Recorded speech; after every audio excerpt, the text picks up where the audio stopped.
ಗ್ರಾಹಕರು ಬರಬೇಕಾಗಿತ್ತಪ್ಪ ಅಂತಂದ್ರೆ ಈಗ ಅವ್ರ ಜಾಗ ಇಲ್ಲ ಬರಲಿಕ್ಕೆ. ಆ ಗ್ರಾಹಕರು ಬಂದರೆ ನಮಗೆ ವ್ಯಾಪಾರ ಆಗ್ತದೆ. ಗ್ರಾಹಕರು ಬಂದಿರೋ ಇಲ್ಲ ಆಗ್ತದೆ. ಒಂದು ಮಿಡಲ್ ಮಾರ್ಕೆಟ್ ಇದೆ, ಜೋಳ ಮಾರ್ಕೆಟ್ ಇದೆ, ಕೆಸಿ ಮಾರ್ಕೆಟ್ ಇದೆ, ಶಾಸ್ತ್ರಿ ಮಾರ್ಕೆಟ್ ಇದೆ, ಜನತಾ ಮಾರ್ಕೆಟ್ ಇದೆ. ಇಷ್ಟೆಲ್ಲ ಮಾರ್ಕೆಟ್ಗೆ ಕೇವಲ ಒಂದು 3,000 ರೂಪಾಯಿ ಒಳಗಡೆ ರೇಟ್ ಇದೆ. ಅದು ನಮಗೆ 14,000 ರೂಪಾಯಿ ಬೀಳ್ತದೆ. 14,000 ರೂಪಾಯಿ ಗಾಂಧಿ ಚೌಕ ಅಮೌಂಟು ನಾವು ಹಾಕಿ ರೊಕ್ಕ ತುಂಬಿದ್ದೇವೆ ಇಲ್ಲಿ. ಆದರೆ ನಾವು ತುಂಬಿದ ಸಂತೋಷ ಇಲ್ಲ. ಆದರೆ ನಮ್ಮ ಬಾಡಿಗೆ ಯಾಕೆ ಮಾಡಿರಪ್ಪ ನೀವು? ಮಾತು ಕೊಟ್ಟಿಗೆ ಮಾತಿನಾಗೆ ಇಲ್ಲಿ ನಡಿಬೇಕು. ಇಲ್ಲಿ ಬಾಡಿಗೆ ಕಡಿಮೆ ಮಾಡಬೇಕು. ಒಂದು ವೇಳೆ ಮಾಡ್ತಿದ್ದಪ್ಪ ಅಂತಂದ್ರೆ ನಾವೆಲ್ಲ ಊರ್ಲಕ್ಕಬೇಕಾಗಿಲ್ಲ. ಇಲ್ಲಿ ಅದು ಜವಾಬ್ದಾರಿ ನಮ್ಮ ಪ್ರಾಣ ಹೋಗ್ತಪ್ಪ ಜವಾಬ್ದಾರಿ ಮಾಡಬೇಕು. ಈ ಮೂಲಕ ನಮ್ಮ ಜಿಲ್ಲೆಯ ಉಸ್ತುವಾರಿ ಮಾನ್ಯ ಮಂತ್ರಿಗಳಿಗೂ, ನಮ್ಮ ಜಿಲ್ಲೆಯ ಬಿಜಾಪುರ ನಗರದ ಮಾನ್ಯ ಶಾಸಕರಿಗೂ, ಇಲ್ಲಿಯ MLC ಸಾಹೇಬರಿಗೂ ಕೂಡ ನಾವು ವಿನಂತಿ ಮಾಡ್ತೀವಿ.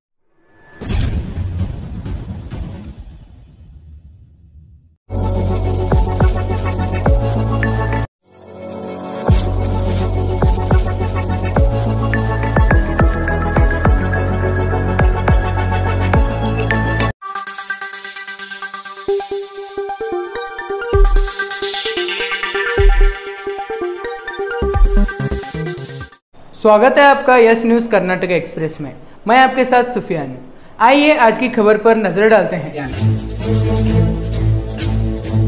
बीजापुर में CMC कॉम्प्लेक्स के दुकानदार हुए परेशान। बीजापुर शहर के गांधी चौक ओल्ड महानगर पालिका के पास CMC कॉम्प्लेक्स के दुकानदारों का हुआ हाल बेहाल। दुकानदारों का कहना है कि दूसरे CMC कॉम्प्लेक्स के बदले में किराया बहुत ज़्यादा है और इस कॉम्प्लेक्स में कोई भी सुविधा नहीं है और महानगर पालिका की ओर से उन्हें बार बार नोटिस दी जा रही है।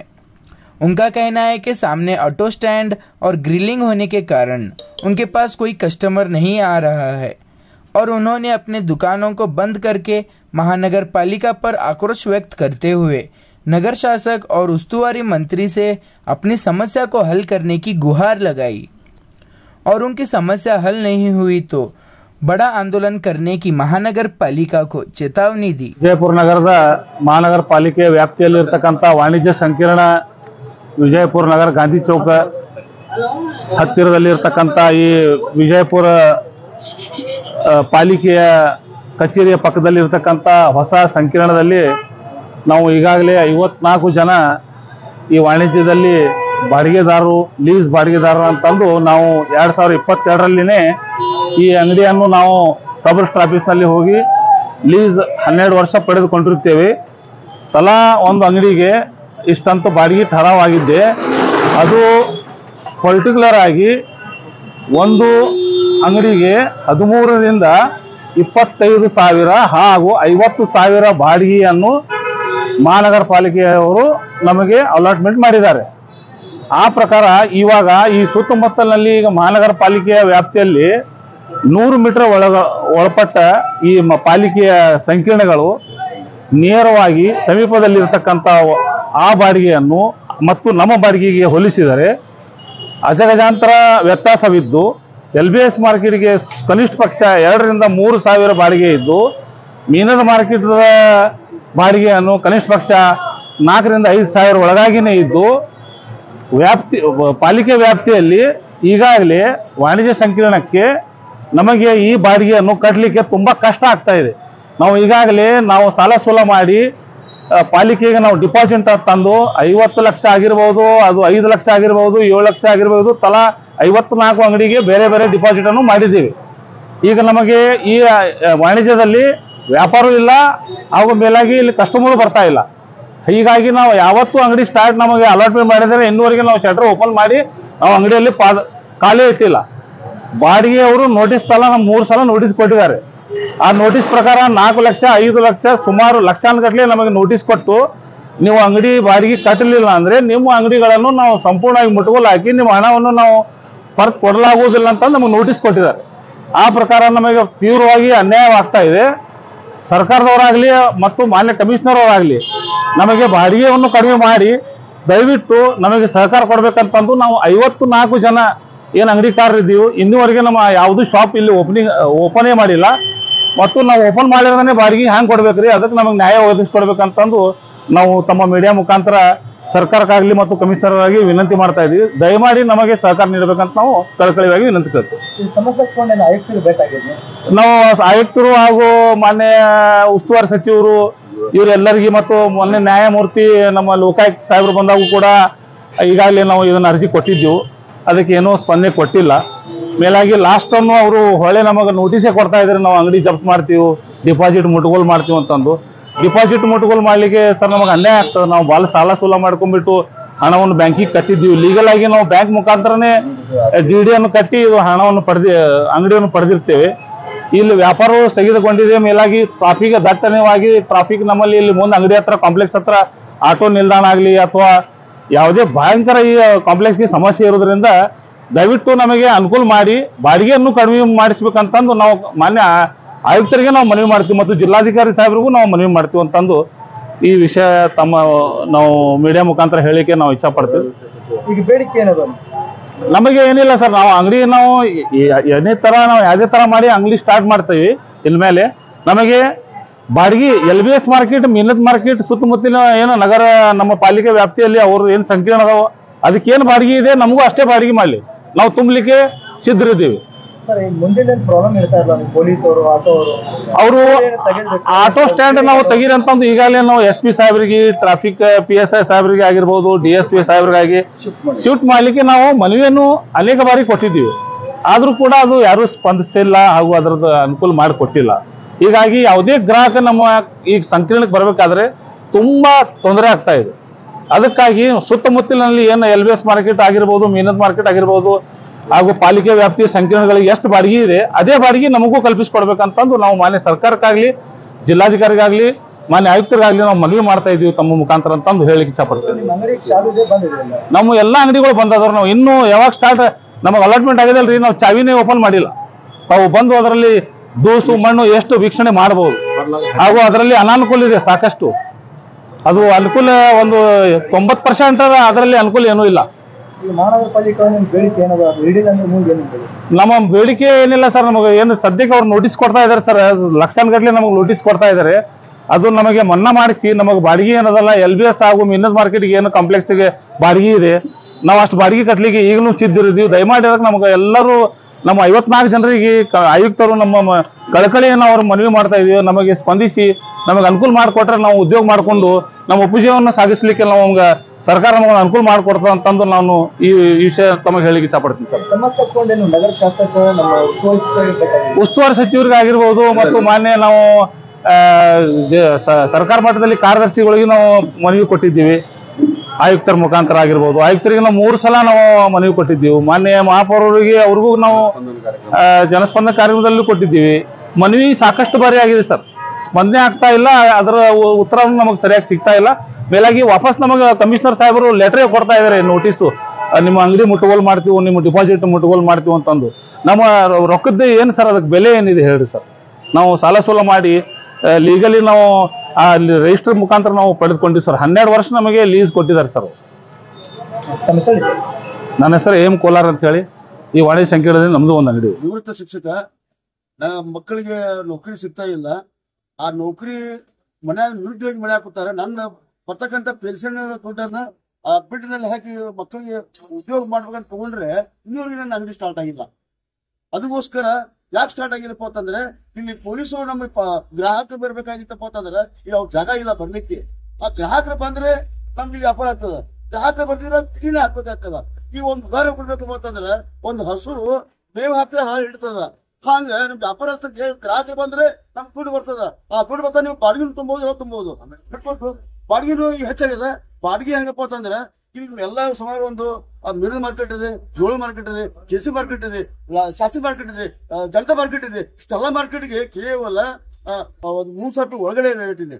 ಅದು ನಮಗೆ 14,000 ರೂಪಾಯಿ ಬೀಳ್ತದೆ. 14,000 ರೂಪಾಯಿನ ಎಲ್ಲಿ ತರು ನಾವು? ಅದಕ್ಕೆ ನಮಗೆ ಒಂದು ಮಾತು ಕೊಟ್ಟಿದ್ದಾರೆ ಅವರು, ನಾವು ಬಿಡ್ ಮಾಡ್ಕೋಬೇಕಾಗಿತ್ತಪ್ಪ ಅಂತಂದ್ರೆ ಅವ್ರು ಏನಂತಾರೆ, ಮುನ್ಸಿಪಾಲಿಟಿ ಅವರು ಅಧಿಕಾರಿಗಳು ಏನಂತಾರಪ್ಪ, ಮೊದಲು ನೀವು ಬಿಡ್ ಮಾಡಿ ತಗೋರಿ, ನಂತರ ನೀವು ಪ್ರಯತ್ನ ಮಾಡಿ ನಾವು ಬಾಡಿ ಕಡಿಮೆ ಮಾಡ್ತಾ ವಾಗ್ದಾನ ಮಾಡಿದಾರ. ಆ ಟೈಮ್ದಲ್ಲಿ ನಮ್ಮದು ಬಿಡ್ ಬಗ್ಗೆ ತಕರಾರಿಲ್ಲ, ಬಿಟ್ಟು ಬೇಕಾದ್ರೆ ತಮ್ಗೇನು ಅಭ್ಯಂತರ ಇಲ್ಲ. ಅಂದ್ರೆ ರೆಂಟ್ ನಮಗೆ ಕಡಿಮೆ ಆಗ್ತದೆ ಅಂತ ಕೊಂಡು ಭರವಸೆ ಕೊಟ್ಟಿದ್ದಕ್ಕೆ ಮಾತ್ರ ನಾವು ಇಲ್ಲಿ ಸುಮಾರು ಒಂದು 7-8 ನಾವು ಮನಿ ಪತ್ರ ಕೊಟ್ಟು ಕೂಡ ರೆಸ್ಪಾನ್ಸ್ ಮಾಡಿಲ್ಲ. ಅಂದ್ರೆ ನಾವು ಭಿಕಾರಿಗಳಲ್ಲ ಇಲ್ಲಿ. ದುಡ್ಡು ಕೊಟ್ಟಿವಿ. ಇಡೀ ರಾಜ್ಯದಲ್ಲೇ ನಂಬರ್ 1 ನಾವು ಇಬ್ಬಿಟ್ಟಾಗಿ ರೊಕ್ಕ ನಾವು ಕೊಟ್ಟಿದ್ದು. ಬೇಕಾದ್ರೆ ತೆಗೆಸ್ ನೋಡ್ರಿ ನೀವೆಲ್ಲ ಇವಾಗ ನೋಡ್ರಿ ಲೆಕ್ಕಾಚಾರ ತೆಗೆದು ನೋಡ್ರಿ. ಇಡೀ ರಾಜ್ಯದಾಗೆ 31 ಜಿಲ್ಲೆದಾಗ ಈ ಬಿಜಾಪುರ ಗಾಂಧಿ ಚೌಕ ಅಮೌಂಟ್ ನಾವು ಹಾಕಿ ರೊಕ್ಕ ತುಂಬಿದೇವಿ ಇಲ್ಲಿ. ಆದ್ರೆ ನಾವು ತುಂಬಿದ ಸಂತೋಷ ಅದ. ಆದ್ರೆ ನಾವು ಬಾಡಿಗೆ ಯಾಕೆ ತಗೊಂಡಿರಪ್ಪ ನೀವು? ಮಾತು ಕೊಟ್ಟಿಗೆ ಮಾತಿನಾಗೆ ಈಗ ನಡಿಬೇಕು. ಇಲ್ಲಿ ಬಾಡಿಗೆ ಕಡಿಮೆ ಮಾಡ್ಬೇಕು. ಒಂದ್ ವೇಳೆ ಮಾಡ್ತಿದ್ದಪ್ಪ ಅಂತಂದ್ರೆ ನಾವೆಲ್ಲ ಊರ್ ರೊಕ್ಕ ಹಾಕೋದಿಲ್ಲ. ಇಲ್ಲಿ ಅದು ಜವಾಬ್ದಾರಿ ನಮ್ಮ ಪ್ರಾಣ ಹೋತ ಜವಾಬ್ದಾರಿ ನಿಮ್ಮದದ. ನಾವಿಲ್ಲಿ ನಿಮ್ ಜವಾಬ್ದಾರಿ ಇದೆ ಅಂತಿಲ್ಲ. ಅದು ರಿಕ್ವೆಸ್ಟ್ ಮಾಡ್ಕೊತಾ ಇದೀವಿ. ರಿಕ್ವೆಸ್ಟ್ ಮಾಡ್ಕೊಂಡ್ರು ಕೂಡ ನಮ್ಗೆ ಏನು ಪ್ರತಿಫಲ ಸಿಗ್ತಾ ಇಲ್ಲ. ನಮ್ಮನ್ನ ಅಧಿಕಾರಿಗಳ ನಮ್ಮ ದುರ್ಬೆ ಮಾಡ್ಕೊಳ್ತಾ ಇದ್ದಾರೆ. ರಾತ್ರಿ ಹೊತ್ಕೊಂಡಿಲ್ಲ. ಅದು ಮೂತಿ ನೋಡ್ರಲ್ಲಿ ಎಲ್ಲ ಕಪ್ ನಾರ್ಲಿಕ್ಕತ್ತದ, ಬೆಳಿಗ್ಗೆ ಸೋರ್ಲಾಕತ್ತದ. ಅದನ್ನ ಎಲ್ಲಿ ವರ್ಷ ಮೂಲ ಸೌಲಭ್ಯಗಳು ಏನೂ ಇಲ್ಲ. ನಾವು ಕೊಟ್ಟಂತ ದುಡ್ಡು ಪೆಟ್ಟಿನಲ್ಲಿ ಇಂಥ 4 ಬಿಲ್ಡಿಂಗ್ ತಯಾರಾಕವ. ಅದನ್ನ ನಿಮ್ಮ ಖಬರ್ದ ಅಧಿಕಾರಿಗಳೇ, ಅದನ್ನ ಖಬರ್ದ ನಿಮ್ಮ ಅಧಿಕಾರಿಗಳೇ, ಅದನ್ನ ವಿಚಾರ ಮಾಡ್ರಿ. ಇಲ್ಲಿ ನಿರುದ್ಯೋಗಿಗಳಿಗೆ ನೀವು ಸೊತ್ತು ಬಿಡ್ತಾ ಇದ್ದೀರಾ, ನಿರುದ್ಯೋಗ ದುರುಪಯೋಗ ಮಾಡ್ತಾ ಇದ್ದೀರಾ. ಎಲ್ಲದೀರಿ ನೀವು ಕೊಡ್ರಿ, ನೀವು ಅಬ್ಸರ್ವ್ ಮಾಡ್ರಿ. ಯಾಕೆ ರೊಕ್ಕ ತುಂಬಿಲ್ಲ 2 ವರ್ಷ ಕೊಟ್ಟ ನಿಮ್ಗೆ? ನಮ್ ಕಡೆ ತಾಕತ್ತಿಲ್ಲ. ಇದ್ದು ರೊಕ್ಕನೇ ನಿಮ್ಗೆ ತುಂಬಿದ್ದೇವೆ. ಎಲ್ಲಿ ಕೊಡಿನ್ರಿ ರೊಕ್ಕ? ನಮ್ಮ ಪ್ರಾಣ ತಗೊಳ್ಳ ಬರ್ತೀರಾ ನೀವು? ಪ್ರಾಣ ಹಾಕೋತಾವ ಇಲ್ಲಿ. ಊರ್ಲ ಅಕೌಂಟ್ ಜವಾಬ್ದಾರಿ ನಿಮ್ಗೆ. ಮುನ್ಸಿಪಾಲಿಟಿ ಕಮಿಷನರ್ ಇಲ್ಲಿ ಅಧಿಕಾರಿಗಳೇ ಕಾರಣ, ಎಲ್ಲ ಅಧಿಕಾರಿಗಳೇ ಕಾರಣ ಇಲ್ಲಿ. ಅದನ್ನ ನಾನು ಅಂಗಡಿ ನಂಬರ್ 15 MR ಸೌದಾಗರ್ ಅಂತ ಒಬ್ಬ ರಿಟೈರ್ಡ್ ಶಿಕ್ಷಕರ ನಾನು ಮಾತಾಡ್ತಾ ಇದ್ದೇನೆ. ಯಾಕೆ ತಗೊಂಡ್ರಿ? ನಮ್ಮ ಮಕ್ಕಳಿಗೆ ಉದ್ಯೋಗ ಇಲ್ಲ, ನೌಕರಿ ಸಿಗ್ತಾ ಇಲ್ಲ. ಅದನ್ನ ನಿಮ್ಮ ಹತ್ರ ಚೆನ್ನಾಗದ. ಎಷ್ಟು ರೂಪಾಯಿ ಕೂತ್ಕೊಂಡು ಬಾಡಿ ಫಿಕ್ಸ್ ಮಾಡ್ತೀರಿ ನೀವು? ಎಷ್ಟು ರೂಪಾಯಿ ಕೂತ್ಕೊಂಡು ಬಾಡಿ ಫಿಕ್ಸ್ ಮಾಡಿರಿ ನೀವು? ಸರ್ ನೀವು ಎಷ್ಟು ವರ್ಷ ಆಯ್ತು ಅಂಗಡಿ ತಗೊಂಡು? 2 ವರ್ಷ ತಿನ್ನ ದುಡ್ಡು ಕೊಟ್ಟಿಲ್ಲ. ಯಾಕೆ ಕೊಟ್ಟಿಲ್ಲ? ಅವಾಗ ವಿವರ ಕೊಟ್ಟಿನಿ, ನಿಮ್ಗೆ 10 ರೂಪಾಯಿ ಕೊಟ್ಟಿನಿ. ಗ್ರಾಹಕರು ಬರ್ತಾ ಇಲ್ಲ, ವ್ಯಾಪಾರ ಆಗ್ತಾ ಇಲ್ಲ. ಇಷ್ಟು ಹೇಳಿ ನಾನು ಒಂದ್ ಮಾತು ಮುಗಿಸ್ತೀನಿ. 2 ವರ್ಷದಿಂದ ಲೀಸ್ ಅದ ನಿಮ್ಮ ಲೀಸ್ ಎಷ್ಟು ವರ್ಷದಿಂದ ಅದೇ? 12 ವರ್ಷ 2 ವರ್ಷ ಹೋಯ್ತು. ಈಗ ಇನ್ನ 10 ವರ್ಷ ಏನ್ ಮಾಡ್ತೀವಿ ಹೇಳಿ? ಏನಿಲ್ಲ, ಎಲ್ಲ ಮಾರ್ಕೆಟ್ ಸಿಟಿ ಒಳಗೆ ಏನಿದೆ ಅದೇ ಮಾರ್ಕೆಟ್ ನಮಗೆ ಫಿಕ್ಸ್ ಆಗ್ಬೇಕು. ಇಲ್ಲಿ ಇಲ್ಲಿ ನಾವು ಹೋರಾಟ ಮಾಡಂಗಿಲ್ಲ. ಇಲ್ಲಿ ನಿಮ್ ಬೇಡಿಕೆ ಅವ್ರು ಇಳಿಸಿಲ್ಲ ಅಂದ್ರೆ ಹೆಂಗು? ಮುಂದೆ ಏನ್ ಮಾಡಬೇಕು? ನಮ್ಗೆ ಲೋಕಾಯುಕ್ತ ಅರ್ಜಿ ಕೊಟ್ಟರು ಏನೂ ಆಗಿಲ್ಲ. ಲೋಕಾಯುಕ್ತಗಳಿಗೆ ಅರ್ಜಿ ಕೊಟ್ಟರು ನಮ್ಗೆ ಏನೂ ಆಗಿಲ್ಲ ಅಂತ ಬಳಕ ವಿಚಾರ ಮಾಡಿರಲ್ಲ. ನಮ್ಮ ಅರ್ಜಿಯನ್ನ ಮಧ್ಯದಲ್ಲಿ ನಿಲ್ ಮಾಡಿದ್ದಾರೆ ಅಧಿಕಾರಿಗಳು ಒಳಗಡೆಯಲ್ಲಿ. ನನ್ನ ಹೆಸರು ನಾಯಕ್ ಅಂತ ಹೇಳಿಬಿಟ್ಟು ಅಂಗಡಿ ನಂಬರ್ 43 ಅಲಾಟ್ಮೆಂಟ್ ಆಗಿದೆ ನನಗೆ. ಈಗ ಈ ಅಂಗಡಿಗಳೆಲ್ಲ ಅಲಾಟ್ಮೆಂಟ್ ಆಗಿರುವಂತದ್ದು ನಾವು ಲಕ್ಷಾಂತರ ರೂಪಾಯಿಗಳನ್ನೆಲ್ಲ ಹಾಕಿ ಎಲ್ಲ ಅಂಗಡಿ ಮಾಲೀಕರು ನಾವು 54 ಜನ ಎಲ್ಲ ಸೇರಿದ್ದೀವಿ. ಇಲ್ಲಿ ಎಲ್ಲರೂ ಲಕ್ಷಾಂತರ ರೂಪಾಯಿ ಎಲ್ಲ ಹಾಕಿಬಿಟ್ಟು ಅಂಗಡಿನ ಠೇವಣಿ ಇಟ್ಬಿಟ್ಟು ತಗೊಂಡಿದ್ದೀವಿ. ತಗೊಳ್ಳುವಾಗ ನಮಗೆ ದೊಡ್ಡದಾದ ಒಂದು ಮಹಾದೊಂದು ಆಶೆಯನ್ನಾಗಿ ಇಟ್ಕೊಂಡು ಇದನ್ನು ತಗೊಂಡಿದ್ದೀವಿ. ಉದ್ದೇಶ ಏನಿತ್ತು ಅಂತಂದ್ರೆ ನಮ್ಗಳಿಗೂ ಕೆಲಸ ಇಲ್ಲ, ಮಕ್ಕಳಿಗೂ ಕೆಲಸ ಇಲ್ಲ, ಯಾರಿಗಾದ್ರೂ ಒಂದು ಉಪಜೀವನ ಮಾಡಕ್ ಅನುಕೂಲ ಆಗತ್ತೇನೋ ಅಂತ ಅಂಗಡಿ ತಗೊಂಡಿದ್ರೆ ಈ ಅಂಗಡಿನಲ್ಲಿ ನಮಗೆ ಇಷ್ಟೊಂದು ತೊಂದರೆ ಆಗ್ತಾ ಇದೆ ಅಂತಂದ್ರೆ ಮುಂದೆ ಕಾರಿಡಾರ್ ಹಾಕಿಲ್ಲ. ಮುಂದೆ ಕಾರಿಡಾರ್ ಏನಿದೆಯಲ್ಲ ಪೊಲೀಸರದು, ಆ ಕಾರಿಡಾರು ಅದನ್ನ ತೆಗೆದು ಬಿಡ್ತೀವ ಅಂತ ಹೇಳ್ಬಿಟ್ಟು ಅವತ್ತಿನ ಅಧಿಕಾರಿಗಳು ನಮ್ಮನ್ನ ಇದಕ್ಕೆ ಆಶ್ವಾಸನೆ ಕೊಟ್ಟಿದ್ರು. ಅದು ಬ್ಯಾರಿಯೇಡರ್ ಏನಿದೆಯಲ್ಲ ಅದನ್ನ ತೆಗಿಬೇಕು ಅಂತ ಹೇಳ್ಬಿಟ್ಟು ಅವತ್ತಿನ ಆಶ್ವಾಸನೆ ಕೊಟ್ಟಿದ್ರು. ಇಲ್ಲಿ ಅಪೋಸಿಟ್ ಪೊಲೀಸ್ ಚೌಕಿ ಇದೆ. ಯಾವುದೇ ಅಂಗಡಿಗಳಿಗೆ ಲೋಡ್ ಮಾಡ್ಲಿಕ್ಕೆ ಅನ್ಲೋಡ್ ಮಾಡ್ಲಿಕ್ಕೆ ಯಾವ್ದಾದ್ರು ವೆಹಿಕಲ್ ಬರ್ಬೇಕಂತಂದ್ರೆ ಇಲ್ಲಿ ಆಗ್ತಾ ಇಲ್ಲ. ನೋಡಿ, ಇಲ್ಲಿ ದಕ್ಷಿಣದಿಂದ ಪೂರ್ವಕ್ಕೆ ಬರುವಾಗ ಆ ಕಡೆ ಸೈಡ್ ನಲ್ಲಿ ಏನಾದ್ರೂ ಒಂದು ಲಾರಿ ಬಂದಿದ್ರೆ ಅಥವಾ ಒಂದು ಕಾರ್ ತಗೊಂಡು ಇಲ್ಲಿಗೆ ಬರ್ಬೇಕಾದ್ರೆ ಗಾಂಧಿ ಚೌಕದ ಫಸ್ಟ್ ಸಿಗ್ನಲ್ ದಾಟಬೇಕು, ಗಾಂಧಿ ಚೌಕದ ಸೆಕೆಂಡ್ ಸಿಗ್ನಲ್ ದಾಟಬೇಕು. ಅದರ ನಂತರ ಮುಂದೆ ಬಸವೇಶ್ವರ ಸರ್ಕಲ್ಲು, ಅಂಬೇಡ್ಕರ್ ಸರ್ಕಲ್ಲು ದಾಟಿ ಯೂ ಟರ್ನ್ ತಗೊಂಡು ಮತ್ತೆ ಅಂಬೇಡ್ಕರ್ ಸರ್ಕಲ್, ಬಸವೇಶ್ವರ ಸರ್ಕಲ್, ಗಾಂಧಿ ಚೌಕ್ ಆ ಕಡೆಯಿಂದ ಬರುವಾಗ ಸೆಕೆಂಡ್ ಸರ್ಕಲ್, ಫಸ್ಟ್ ಸರ್ಕಲ್ ಎಲ್ಲ ದಾಟಿಬಿಟ್ಟು ಅಷ್ಟು ಸಿಗ್ನಲ್ ಅನ್ನು ದಾಟಿಬಿಟ್ಟು ಬರಬೇಕು. ಇಷ್ಟೊಂದು ಸಂಕಟ ಇದೆ. ಅವಾಗಿನ ಇದರಲ್ಲಿ ಮಾತುಕತೆನಲ್ಲಿ ಏನಾಗಿತ್ತು ಅಂತಂದ್ರೆ ಅಧಿಕಾರಿಗಳು ನಮ್ಮನ್ನ ಏನು ಸುಳ್ಳು ಆಶ್ವಾಸನೆ ಕೊಟ್ಟಿದ್ರಲ್ಲ, ಆ ಆಶ್ವಾಸನೆಗೋಸ್ಕರ ಈ ಆಟೋ ಸ್ಟ್ಯಾಂಡ್ಗಳನ್ನೆಲ್ಲ ಬಿಜಾಪುರದಲ್ಲಿರುವಂತಹ ಎಲ್ಲಾ ಆಟೋ ಸ್ಟ್ಯಾಂಡ್ಗಳು ಬಿಜಾಪುರದ ಹಾರ್ಟ್ ಏನಿದೆಯಲ್ಲ ಗಾಂಧಿ ಚೌಕು ಅಲ್ಲಿ ಮಾಡ್ಬೇಕಂತ ಯಾವುದೂ ಕಾನೂನು ಇಲ್ಲ, ರೂಲ್ಸು ಇಲ್ಲ.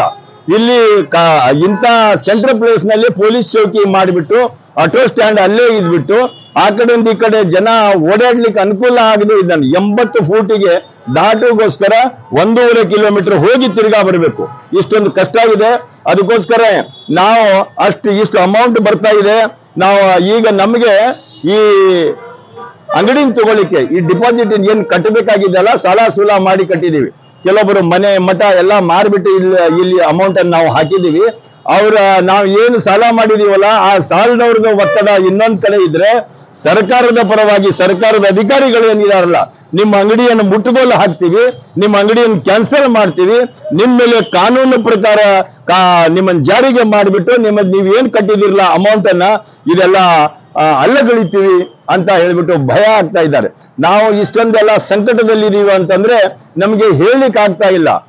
ಅದಕ್ಕೋಸ್ಕರ ನಾವು ಸರ್ಕಾರನ್ನ ವಿಶೇಷವಾಗಿ ಬಿಜಾಪುರ ಮಹಾನಗರ ಪಾಲಿಕೆಗೆ ಸಂಬಂಧ ಇರುವಂತ ಬಿಜಾಪುರದ ಉಸ್ತುವಾರಿ ಮಾನ್ಯ ಮಂತ್ರಿಗಳಿಗೂ, ಬಿಜಾಪುರದ ಶಾಸಕರಿಗೂ, MLC ಅವರಿಗೂ, ಮತ್ತೆ ಇಲ್ಲಿ CMC ನಿಂದ ನಮ್ಮ ಬಿಜಾಪುರ ಮಹಾನಗರ ಪಾಲಿಕೆಯಿಂದ ಏನು ಆಯ್ಕೆ ಆಗಿದಾರಲ್ಲ ಎಲ್ಲ ಪ್ರಜಾಪ್ರತಿನಿಧಿಗಳನ್ನು ನಾವು ವಿನಂತಿ ಮಾಡಿದರೆ ಯಾರೂ ನಮ್ಮನ್ನು ಕೇರೆ ಮಾಡ್ತಾ ಇಲ್ಲ. ನಿಮ್ಮ ಅಂಗಡಿಗಳನ್ನ ಏನು ಇದಕ್ಕೆ ನೀವು ಏನ್ ತಗೊಂಡಿದಿರಲ್ಲ ಅದನ್ನ ಕ್ಯಾನ್ಸಲ್ ಮಾಡ್ತೀವಿ, ನಿಮ್ಮ ಮೇಲೆ ಲೀಗಲ್ ಆಕ್ಷನ್ ತಗೋತೀವಿ ಅಂತ ಭಯ ಇಡ್ತಾ ಇದ್ದಾರೆ. ನಮ್ದು ರಿಕ್ವೆಸ್ಟ್ ಏನಿದೆ ಅಂತಂದ್ರೆ, ಬಿಜಾಪುರ ಜಿಲ್ಲೆಯಲ್ಲಿ ಎಷ್ಟೊಂದು ಶಾಪಿಂಗ್ ಕಾಂಪ್ಲೆಕ್ಸ್ ಇದೆಯೋ ಎಲ್ಲಾ ಶಾಪಿಂಗ್ ಕಾಂಪ್ಲೆಕ್ಸ್ಗಳು ಏನ್ ರೇಟ್ ಇದೆಯೋ ಅಷ್ಟೇ ಬಾಡಿಗೆ ನಮ್ಮನ್ನು ಮಾಡಬೇಕು. ಆಮೇಲೆ ಇಲ್ಲಿ ವ್ಯಾಪಾರ ನಡೀಲಿಕ್ಕೆ ಇಲ್ಲಿ ನೋಡಿ ನಮ್ಗೆ ಲಿಫ್ಟ್ ಹಾಕಿದಾರಷ್ಟೇ, ನೋಡ್ಲಿಕ್ಕೆ ಮಾತ್ರ ಲಿಫ್ಟ್ ಹಾಕಿದ್ದಾರೆ, ಲಿಫ್ಟ್ ವರ್ಕಿಂಗ್ ಇಲ್ಲ. ಇದು CMCನವರು ಬಿಜಾಪುರ ಮುನ್ಸಿಪಾಲಿಟಿ ಅವರು ಊರು ತುಂಬಾ ಎಲ್ಲ ಕ್ಲೀನ್ ಮಾಡ್ತಾರೆ. ನಮ್ಮ ಕಾಂಪ್ಲೆಕ್ಸ್ ನಲ್ಲಿ ಇದಕ್ಕೆ ಸಂಬಂಧಿತವಾಗಿ ಯಾವುದೇ ಎಂಪ್ಲಾಯಿನಾಗ್ಲಿ ಅವ್ರ ಸ್ಟಾಫ್ಗಾಗ್ಲಿ ಇಲ್ಲಿ ವಾಚ್ಮನ್ ಆಗ್ಲಿ ಯಾರೂ ಇಟ್ಟಿಲ್ಲ. ಯಾರು ಬೇಕಾದವರು ಅಲ್ಲಿ ಬಂದು ಕೂತ್ಕೊಂಡು ಸಮಾಜದಲ್ಲಿ ಲೀಗಲ್ಲು ಇಲ್ಲಿಗಲ್ಲು ಎಲ್ಲಾ ಕೆಲಸ ಮಾಡ್ತಾ ಇದ್ರು. ಇಲ್ಲಿ ಕೇಳೋರು ಯಾರು ಇಲ್ಲ.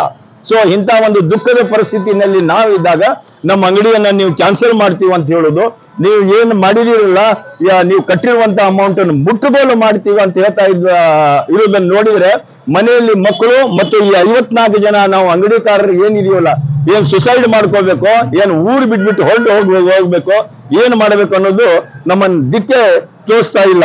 ಅದಕ್ಕೋಸ್ಕರ ನಮ್ಮ ಎಲ್ಲಾ ಅಂಗಡಿ ಮಾಲೀಕರ ವಿನಂತಿ ಏನಿದೆ ಅಂತಂದ್ರೆ, ನಾವು 1000 ಹೇಳೋದಕ್ಕಿಂತ ಒಂದೇ ಒಂದು ಏನು ವಿನಂತಿ ಇದೆ ಅಂತಂದ್ರೆ, ನಮ್ಮ ಬಿಜಾಪುರ ಕಾಂಪ್ಲೆಕ್ಸ್ ನಲ್ಲಿ ಇರುವಂತ ಸುಮಾರು ಕಾಂಪ್ಲೆಕ್ಸ್ ಗಳಿದೆ, ಇವ್ರದ್ದು ಬಹಳ ಕಾಂಪ್ಲೆಕ್ಸ್ ಗಳಿದೆ. ಎಲ್ಲಾ ಕಾಂಪ್ಲೆಕ್ಸ್ ಗಳಿಗೆ ಏನ್ ರೇಟ್ ಇದೆಯೋ, ಅಂಗಡಿ ಏನು ಬಾಡಿಗೆ ಇದೆಯೋ ಅದೇ ತರ ಇದೇ ಕಾಂಪ್ಲೆಕ್ಸ್ಗೂ ಅದೇ ಬಾಡಿಗೆ ಮಾಡಬೇಕು. ಮುಂದಿಂದ ಪೊಲೀಸ್ ಕಾರಿಡಾರ್ ಇದನ್ನ ತೆಗಿಸ್ಬೇಕು ಇಲ್ಲಿಂದ. ಆಮೇಲೆ ಇಲ್ಲಿಂದ ಆಟೋ ಸ್ಟ್ಯಾಂಡ್ ತೆಗಿಬೇಕು. ನಾವು ತೆಗಿಸ್ಬಿಡು ಅಂತಂದ್ರೆ ಬಿಜಾಪುರ ಸಿಟಿಯನ್ನು ಕ್ಯಾನ್ಸಲ್ ಮಾಡಿಬಿಡಿ ಅಂತ ಹೇಳ್ತಾ ಇಲ್ಲ. ನಾವು ಹೇಳ್ತಾ ಇದ್ದೀವಿ ಏನಂತಂದ್ರೆ, ಇಲ್ಲಿಂದ ಒಂದು 200 ಫೀಟ್ಸ್ ಒಂದು 300 ಫೀಟ್ಸ್ ಅನ್ನ ಸ್ವಲ್ಪ ಮುಂದೆ ಹಾಕೊಂಡ್ರೆ ಅಲ್ಲಿ ಪೊಲೀಸ್ ಚೌಕಿನೂ ಅಲ್ಲೇ ಇದ್ರು ಏನ್ ತೊಂದರೆ ಆಗಲ್ಲ. ಈ ರೋಡ್ ಏನಿದೆಯಲ್ಲ, ಈ ರೋಡ್ಗೆ ಒಂದು ರೆಡ್ ಲೈನ್ ಒಂದು ಯೆಲ್ಲೋ ಲೈನ್ ಹಾಕ್ಬಿಟ್ರೆ ಆ ಕಡೆಯಿಂದ ಈ ಕಡೆ ಜನ ಬರ್ಲಿಕ್ಕೆ ಅನುಕೂಲ ಆಗತ್ತೆ. ಆಟೋ ಸ್ಟ್ಯಾಂಡ್ ಏನಿದೆಯಲ್ಲ ಇಲ್ಲಿಂದ ಸ್ವಲ್ಪ ಮುಂದೆ ಶಿಫ್ಟ್ ಮಾಡಿದರೆ ನಮ್ಗೆ ಅನುಕೂಲ ಆಗತ್ತೆ. ಅದರ ಜೊತೆಗೆ ಬೇರೆ ಕಾಂಪ್ಲೆಕ್ಸ್ ಗಳಿಗೆ, ಬೇರೆ ಅಂಗಡಿಗಳ ಏನ್ ಶಾಪಿಂಗ್ ಕಾಂಪ್ಲೆಕ್ಸ್ ಗಳಿದೆಯಲ್ಲ ಎಲ್ಲಾ ಶಾಪಿಂಗ್ ಕಾಂಪ್ಲೆಕ್ಸ್ ಗಳಿಗೆ ಎಷ್ಟೆಷ್ಟು ಬಾಡಿಗೆ ಇದೆಯೋ ಅದೇ ಮಾದರಿಯಲ್ಲಿ ಇದನ್ನ ಬಾಡಿಗೆ ಫಿಕ್ಸ್ ಮಾಡ್ಬೇಕಂತ ಸರ್ಕಾರನ ಈ ಮೂಲಕ ವಿನಂತಿ ಮಾಡ್ತಾ ಇದ್ದೀವಿ. ಇದೇ ನಮ್ಮ ವಿನಂತಿ ಮೇರೆಗೆ ಇಲ್ಲಿಂದ ಬಿಜಾಪುರ ಜಿಲ್ಲೆಯ ಎಲ್ಲಾ ಚುನಾಯಿತ ಪ್ರತಿನಿಧಿಗಳ ಸಮ್ಮುಖದಲ್ಲಿ ಒಂದು ಠರಾವ್ ಆಯ್ತು. ಆ ಠರಾವ್ನಲ್ಲಿ ಕೂಡ ನಮ್ಮನ್ನು ಆಶ್ವಾಸನೆ ಮಾಡಿದ್ರು. ಆದ್ರೆ ನಾವು ಪ್ರಜಾಪ್ರತಿನಿಧಿಗಳು ನಾವು ಮಾತು ಕೊಟ್ಟಿದ್ವಿ, ನಾವು ಮಾತಿನ ಪ್ರಕಾರ ನಡಿಬೇಕು ಅನ್ನೋದನ್ನ ಮರೆತು ಬಿಟ್ಟು ಇವತ್ತು ನಮ್ಮನ್ನ ಒಂದು ಹರಾಸ್ಮೆಂಟ್ ಏನ್ ಮಾಡ್ತಾ ಇದ್ದಾರೆ ಅಂದ್ರೆ, ನಿಮ್ಮ ಅಂಗಡಿ ತೆಗಿತೀವಿ, ನಿಮ್ಮ ಅಂಗಡಿ ಕ್ಯಾನ್ಸಲ್ ಮಾಡ್ತೀವಿ ಅಂತ ಹೇಳ್ತಾ ಇದ್ದಾರೆ.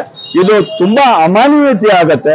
ಸೊ ನಮ್ದು ವಿನಂತಿ ಏನಂತಂದ್ರೆ, ನಮ್ಮ ರಿಕ್ವೆಸ್ಟ್ ಏನಂತಂದ್ರೆ, ಬೇರೆ ಶಾಪಿಂಗ್ ಕಾಂಪ್ಲೆಕ್ಸ್ ಗಳಿಗೆ ಏನ್ ರೇಟ್ ಇದೆಯೋ ಅಷ್ಟೇ ಬಾಡಿಗೆ ಮಾಡಬೇಕು. ಇದು ಏನ್ ನಮ್ಮ ಇದಕ್ಕೆ ಶಾಶ್ವತ ವಾಚ್ಮನ್ ಇರಬೇಕು. ಮತ್ತೆ ಈ ಪೊಲೀಸ್ ಚೌಕಿ ಏನಿದೆಯಲ್ಲ ಇಲ್ಲಿಂದ ಸುಮಾರು ಒಂದು 300 ಫೀಟ್ಸ್ ಅನ್ನ ಮುಂದೆ ಹಾಕ್ಬೇಕು. ಅಂದ್ರೆ ಗಾಂಧಿ ಚೌಕ್ನಿಂದ ಪಶ್ಚಿಮಕ್ಕೆ ಸ್ವಲ್ಪ ಮುಂದೆ ಆಗ್ಬೇಕು. ಈ ಆಟೋ ಸ್ಟ್ಯಾಂಡ್ ಏನಿದೆಯಲ್ಲ ಇದನ್ನು ಮುಂದೆ ಆಗ್ಬೇಕು. ಇಲ್ಲಿ ನಮಗೆ ಅಂದ್ರೆ ಈ ಅಂಗಡಿಗೆ ಬರುವಂತ ಜನಕ್ಕೆ ಮಾತ್ರ ಪಾರ್ಕಿಂಗ್ ಕೊಡಬೇಕು. ಅದ್ರ ಜೊತೆಗೆ ನಮ್ಗಡೆ ಈ ಒಳಗಡೆ ಎಂಟ್ರಿ, ಕೆಳಗಡೆ ಪಾರ್ಕಿಂಗ್ ಇದೆ, ಬಟ್ ಪಾರ್ಕಿಂಗ್ ಎಂಟ್ರಿ ಮಾಡಕ್ ಜಾಗ ಇಲ್ಲ. ಸೊ ಇದಕ್ಕೋಸ್ಕರ ಸರ್ಕಾರ ನಮ್ಮನ್ನ ಮಾನವೀಯತೆಯ ದೃಷ್ಟಿಯಿಂದ, ನಾವು ಮನುಷ್ಯರಿದ್ದೀವಿ, ನಮ್ಮನ್ನು ಬಾಳಲಿಕ್ಕೆ ಬದುಕಲಿಕ್ಕೆ ಅವಕಾಶ ಮಾಡಿಕೊಡ್ಬೇಕಂತ ಹೇಳ್ಬಿಟ್ಟು ನಾವು 54 ಜನ ಅಂಗಡಿಕಾರರು ನಾವು ಏನು ಹಂಗರ್ ಸ್ಟ್ರೈಕ್ ಮಾಡಿ ಉಪವಾಸ ಮಾಡ್ಕೋಬೇಕು, ಏನ್ ಸುಸೈಡ್ ಮಾಡ್ಕೋಬೇಕು ಅನ್ನೋದು ನಮ್ಮನ್ನು ತೋರಿಸ್ತಾನೆ ಇಲ್ಲ. ಅಂತ ಸಂಕಟದಲ್ಲಿದ್ದೀವಿ. ಸರ್ಕಾರ ನಮ್ಮನ್ನು ಸಹಕಾರ ಮಾಡಬೇಕು. ಈ ಮೂಲಕ ನಮ್ಮ ಜಿಲ್ಲೆಯ ಉಸ್ತುವಾರಿ ಮಾನ್ಯ ಮಂತ್ರಿಗಳಿಗೂ, ನಮ್ಮ ಜಿಲ್ಲೆಯ ಬಿಜಾಪುರ ನಗರದ ಮಾನ್ಯ ಶಾಸಕರಿಗೂ, ಇಲ್ಲಿಯ MLC ಸಾಹೇಬರಿಗೂ ಕೂಡ ನಾವು ವಿನಂತಿ ಮಾಡ್ತೀವಿ. ಮತ್ತೆ ಬಿಜಾಪುರ ಮಹಾನಗರ ಪಾಲಿಕೆ ಮಾನ್ಯ ನಗರಸಭಾ ಅಧ್ಯಕ್ಷರಿಗೂ ಮತ್ತೆ ಮಹಾಪೌರರು ಏನ್ ಹೇಳ್ತೀವಲ್ಲ ಅವರಿಗೂ ಕೂಡ ಮತ್ತೆ ಎಲ್ಲಾ ಸದಸ್ಯರಿಗೂ ನಮ್ಮ ಕೈ ಜೋಡಿಸಿ ವಿನಂತಿ ಏನಿದೆ ಅಂತಂದ್ರೆ ಮಾನವೀಯತೆ ದೃಷ್ಟಿಯಿಂದ ನಾವು ಏನ್ ಕೇಳ್ತಾ ಇದೀವಲ್ಲ ಅದು ಕಾನೂನು ಬಾಹಿರ ಅಂತೂ ಏನೂ ಇಲ್ಲ, ನ್ಯಾಯಬದ್ಧವಾಗಿ ಕೇಳ್ತಾ ಇದೀವಿ. ಸರ್ಕಾರ ಯಾವ್ದಾವುದಕ್ಕೂ ಎಲ್ಲಾ ಸವಲತ್ತು ಕೊಡ್ತಾ ಇದೆ, ಆದ್ರೆ ನಮ್ಮನ್ನ ಅನ್ಯಾಯ ಮಾಡ್ತಾ ಇದೆ. ದಯವಿಟ್ಟು ನಮ್ಮನ್ನ ಮಾನವೀಯತೆಯ ದೃಷ್ಟಿಯಿಂದ ಕುಲಂಕುಷವಾಗಿ ಪರಿಶೀಲಿಸಿ ನಮಗೆ ನ್ಯಾಯ ಒದಗಿಸಿಕೊಡ್ಬೇಕಾಗಿ ಈ ಎಲ್ಲಾ 54 ಅಂಗಡಿ ಮಾಲಕರ ಪರವಾಗಿ ಅವರಿಗೆ ವಿನಂತಿಸಿಕೊಳ್ತಾ ಇದ್ದೀನಿ.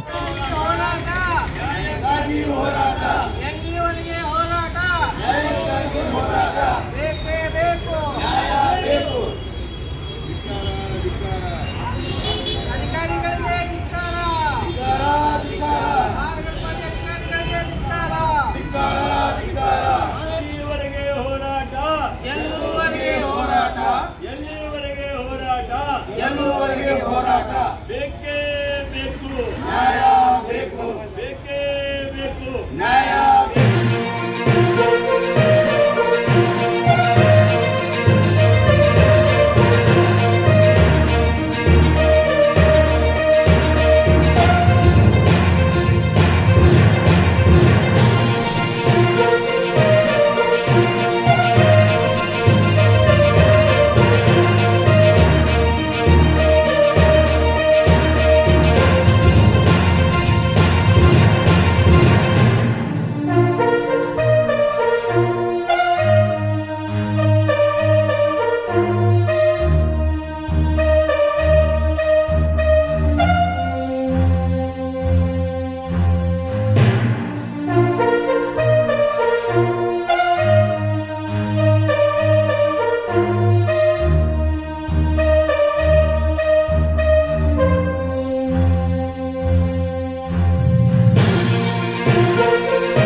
हमारे यस न्यूज़ कर्नाटक एक्सप्रेस के लेटेस्ट अपडेट के लिए लाइक कीजिए, शेयर कीजिए, सब्सक्राइब करना ना भूलिएगा। हमारा मकसद है आपकी आवाज़ जनता तक पहुंचाना, सच की आवाज़।